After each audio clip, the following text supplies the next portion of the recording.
الرجیم بسم اللہ الرحمن الرحیم یا ایہا الذین اوتوا الکتاب آمنوا بما نزلنا مصدقا لما معکم من قبل ان نطمس وجوہا فنردها على ادبارها او نلعنهم كما لعنا اصحاب السبت وكان امر الله مفعولا ان اللہ لا یغفر ان یشرک به ویغفر ما دون ذلك لمن یشاء ومن یشرک باللہ فقد افترى اثما عظیما الم تر الى الذین یزکون انفسهم بل اللہ یزکی من یشاء ولا یظلمون فتیلا این انظر کیف یفترون علی اللہ الکذب وکفى به اثما مبینا صدق اللہ مولانا العظیم الصلاة والسلام علیک یا سیدی یا رسول اللہ وعلی آلک واصحابک یا سیدی یا حبیب اللہ الصلاة والسلام علیک یا سیدی یا نبی اللہ وعلی آلک واصحابک الصلاة والسلام علیک یا رسول اللہ یا ایہا الذین اوتوا الکتاب آمنوا، اے کتاب والو ایمان لاؤ، بما نزلنا مصدقا لما معکم، اس پر جو ہم نے اتارا تمہارے ساتھ والی کتاب کی تصدیق فرماتا، من قبل ان نطمس وجوہا فنردها علی ادبارها، قبل اس کے کہ ہم بگاڑ دیں کچھ منہوں کو تو انہیں پھیر دیں ان کی پیٹھ کی طرف، او نلعنہم یا انہیں لعنت کریں، کما لعنا اصحاب السبت جیسے لعنت کی ہفتے والوں پر، وکان امر اللہ مفعولا اور خدا کا حکم ہو کر رہے۔ یہاں یہودیوں سے خطاب ہے، اہل کتاب، ان سے یہ خطاب فرما کر اللہ ارشاد فرماتا ہے کہ تم لوگ اس چیز پر ایمان لاؤ جو اس کی تصدیق کرتی ہے جو تمہارے ساتھ ہے، یعنی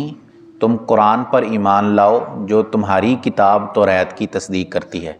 کیونکہ آسمانی کتابیں جتنی بھی ہیں وہ اپنے سے پچھلی کی تصدیق کرتی ہوئی آتی ہیں، یہ بتاتی ہیں کہ جو ہم سے پہلے کتاب نازل کی گئی وہ بھی حق تھی اور اللہ ہی کی طرف سے تھی۔ تو یہودیوں کو یہ کہا گیا کہ قرآن پر ایمان لاؤ کیونکہ یہ تمہاری کتاب کی بھی تصدیق ہے، اس کے اندر یہ تمہاری کتاب کو بھی سچ بیان کرتی ہے، اس کے خلاف کوئی بات نہیں کرتی، اور یہ فرمایا کہ یہ تم ایمان اس بات سے پہلے لے آؤ کہ ہم تمہارے چہرے بگاڑ دیں، ہم تمہارے چہروں کو تبدیل کر دیں، آنکھ، ناک اور منہ جو ہے ان کو تبدیل کر کے تمہارا چہرہ جو ہے وہ بگاڑ دیں، یا ہم تم پر لعنت کریں جیسے ہم نے ہفتے والوں پر لعنت کی۔ ہفتے والوں کا واقعہ یہودیوں کی قوم کا ہی ہے کہ جب اللہ نے ہفتے والے دن شکار کرنے سے منع کیا تو وہ باز نہ آئے بلکہ شکار کرتے رہے ہفتے والے دن، تو اللہ نے انہیں بندروں کی اور خنزیروں کی شکل میں تبدیل فرما دیا۔ تو ان یہودیوں کی بھی جو ہے وہ اسی طرح ان کو نصیحت کی گئی کہ تم بھی باز آ جاؤ اللہ کے حکم کی نافرمانی کرنے سے، ورنہ اللہ تم پر بھی جو ہے وہ لعنت فرمائے گا۔ اب اس وعید جو ہے جو اس کے اندر سزا بیان کی گئی، اس کے بارے میں مفسرین کہتے ہیں کہ یہ وعید اس وقت تھی کہ جب کوئی بھی یہودی ایمان نہ لے کے آتا تو ضرور ان کے چہرے بگڑ جاتے، لیکن بہت سارے یہودی ایسے تھے جو اسلام لے آئے، اس لیے اللہ عز و جل نے اس حکم کو واپس ارشاد فرما دیا۔ جس طرح حضرت عبداللہ بن سلام رضی اللہ تعالیٰ عنہ یہودیوں کے بہت بڑے عالم، توریت کا علم رکھنے والے، ان کو جب یہ آیت پتہ چلی، یہ جو آیت ہم نے پڑھی، تو وہ فوراً جو ہے وہ حضور کی بارگاہ میں پیش ہوئے اور ایمان لے آئے۔ انہوں نے کہا کہ مجھے یہ خوف ہوا کہ کہیں میری شکل بگاڑ نہ دی جائے۔ اسی طرح حضرت کعب احبار رضی اللہ تعالیٰ عنہ، یہ بھی بہت بڑے عالم یہودیوں کے، انہوں نے جب یہ آیت سنی تو راتوں رات فوراً جو ہے وہ حضرت عمر کی بارگاہ میں پیش ہوئے اور فوراً ایمان لے آئے۔ ان کو بھی اسی بات کا خوف تھا کہ کہیں میری شکل بگاڑ نہ دی جائے۔ تو اس طرح یہ لوگ جب یہودیوں میں سے کئی سارے لوگ اسلام لے آئے، مومن ہو گئے، تو اس لیے اللہ عز و جل نے اس سزا کو واپس فرما دیا۔ ان اللہ لا یغفر ان یشرک بہ ویغفر ما دون ذلک لمن یشاء، بے شک اللہ اسے نہیں بخشتا کہ اس کے ساتھ کفر کیا جائے، اور کفر سے نیچے جو کچھ ہے جسے چاہے معاف فرما دیتا ہے۔ ومن یشرک باللہ، اور جس نے خدا کا شریک ٹھہرایا، فقد افترى اثما عظیما، تو اس نے بڑا گناہ کا طوفان باندھا۔ یہاں یہ بیان کیا جا رہا ہے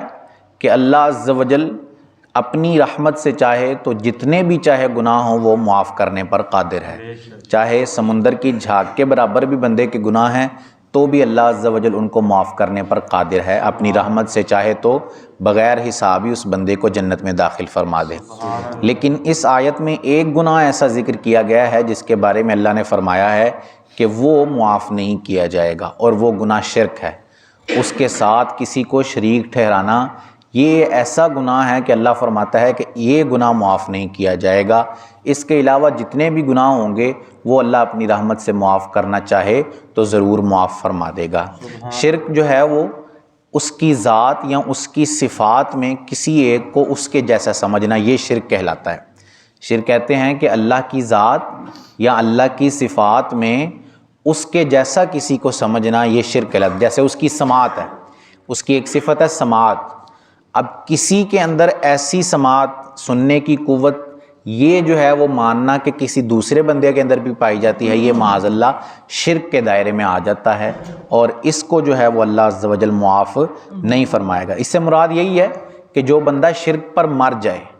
جس کا خاتمہ جو ہے وہ کفر و شرک پر ہو، اس کو معاف نہیں کیا جائے گا۔ ہاں البتہ جو شرک کرتا رہا پہلے لیکن اس کو اللہ نے توبہ کی توفیق دی اور وہ توبہ کر کے مسلمان ہو گیا تو اس صورت میں اس کی بچت ہو جائے گی اور وہ اللہ کی رحمت کے اندر امید رکھ سکتا ہے۔ لیکن جو مرا ہی شرک پر، کفر پر مر گیا تو اس کی بچت کی جو ہے وہ کوئی صورت نہیں ہے، وہ ہمیشہ ہمیشہ کے لیے جو ہے وہ جہنم کے اندر رہنے والا ہے۔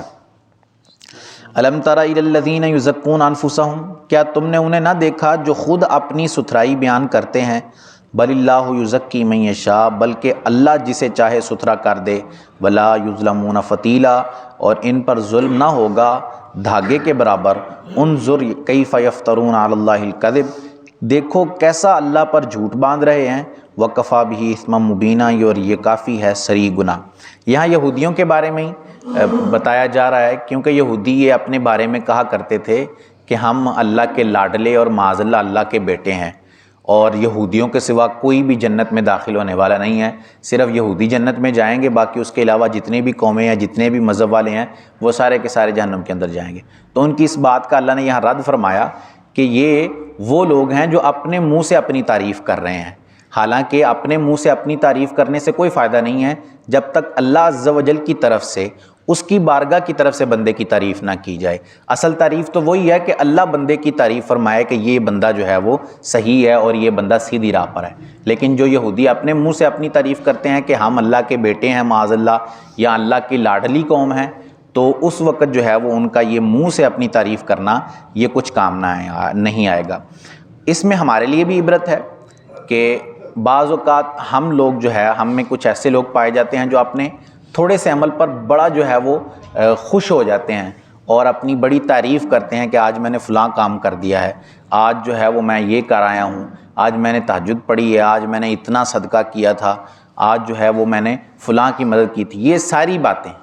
اپنے منہ سے اپنی تعریف کرنا جو ہے یہ خود پسندی کی علامت ہے۔ خود پسندی ایک بڑا گناہ ہے جس کے اندر بندہ مبتلا ہو جائے تو اپنے اعمال ضائع کر بیٹھتا ہے۔ خود پسندی آتی ہے، پھر اس کے بعد تکبر کی طرف بندہ بڑھ جاتا ہے۔ تو اس سے جو ہے وہ بچنا چاہیے، کیونکہ یہ یہودیوں کی صفت ہے۔ یہودی خود پسندی میں مبتلا تھے جو اپنے آپ کو دوسروں سے افضل و اعلیٰ سمجھتے تھے۔ اللہ ارشاد فرماتا ہے کہ دوسروں سے افضل و اعلیٰ ہونے کا معیار صرف اور صرف تقویٰ ہے اور کوئی صورت نہیں ہے۔ ان اکرمکم عند اللہ اتقاکم، بے شک تم میں سے سب سے بڑھ کر عزت والا اللہ کی بارگاہ میں وہ ہے جو سب سے زیادہ اس سے ڈرنے والا ہے، جو سب سے زیادہ اس کی ذات کا خوف رکھنے والا ہے، اصل میں وہ عزت دار ہے۔ دوسرا کوئی اگرچہ اپنے منہ سے بولتا رہے کہ میں جو ہے وہ بڑی عزت والا ہوں، اس کے منہ سے بولنے سے کوئی کام نہیں ہوگا، اور اس کو اللہ نے جھوٹ فرمایا ہے۔ اگلی آیت میں جب یہودیوں نے اپنی تعریف بیان کی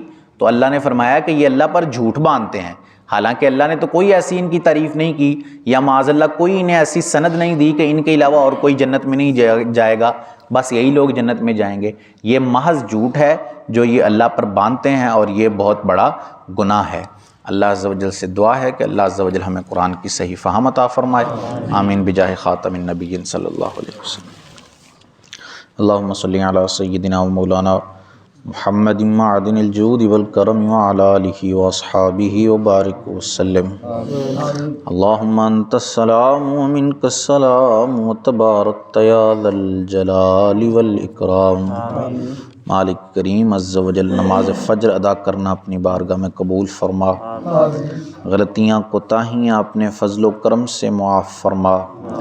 ہم سب کی، ہمارے والدین کی اور رسول کریم صلی اللہ علیہ وسلم کی ساری امت کی بخشش فرما۔ ہم سب کو خلوص و استقامت کے ساتھ 5 وقت باجماعت نماز ادا کرنے کی توفیق عطا فرما، ہم سب پر اپنی نظر رحمت فرما، ہم سب کا خاتمہ بالایمان فرما۔ سبحان ربک رب العزت عما یصفون وسلام علی المرسلین والحمد للہ رب العالمین۔ وصلی اللہ تعالی علی حبیبہ سیدنا و مولانا محمد وعلی آلہ واصحابہ اجمعین برحمتک یا ارحم الراحمین۔